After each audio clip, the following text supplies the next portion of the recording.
prophecies are one of the top 3 proofs Jesus gives to confirm his ministry and claims. And yet, people have asked us, well, if prophecy is so clear about Jesus, why don't the Jews believe? And that is a good question. And today I want to talk about how one of these important passages is twisted by Jewish apologists and anti-missionaries.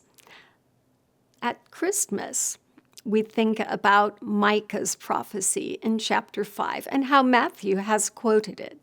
Magi from the east came to Jerusalem and asked, "Where is the one who has been born King of the Jews?" The chief priests and teachers of the law replied, "But you, Bethlehem, in the land of Judah, are by no means the least among the rulers of Judah, for out of you will come a ruler who will be the shepherd of my people Israel."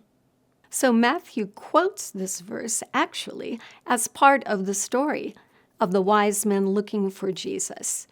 And don't you think it's possible that even more of the passage was read to them than what we see recorded here? Does Tovia Singer accept that?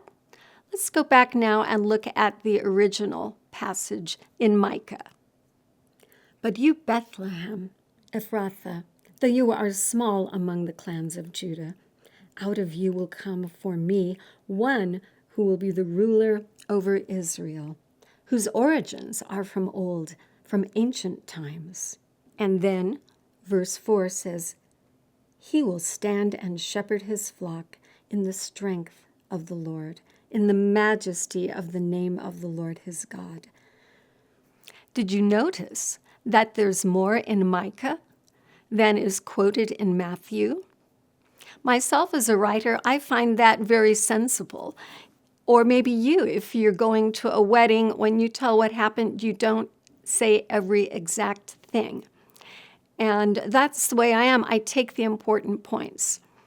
And so as Christians see it, this says that Jesus would be born in Bethlehem and that he would be a shepherd and all the other wonderful things it says that the Messiah would do. The Jews also recognize that this is a messianic passage, but since they don't want to accept that Jesus was the Messiah, they have to find a way to spin it. The way Jewish apologist Tovia Singer twists it is to say that Matthew distorted the Word of God. He ripped out parts to make it fit with Jesus being born in Bethlehem. What does he say was ripped out? The part that said the origins were from old. For us, that would be fine to leave in because, yes, we believe that Jesus is God in the flesh, the Word of God, mighty God, everlasting Father, Prince of Peace. So for Christians, it makes no sense that that needs to be cut out.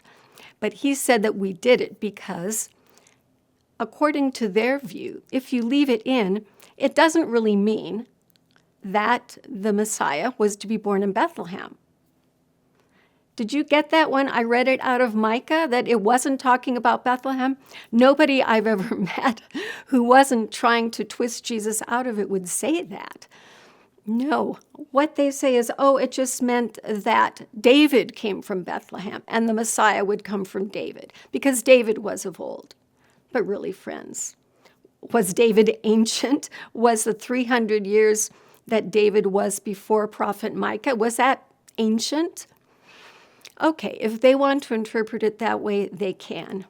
But Christians think it's a more straightforward reading in Micah 5 to believe that Jesus was born in Bethlehem, and it's totally acceptable that the verses were condensed together to have the most important points, that Jesus was born in Bethlehem and that he would be a shepherd of people.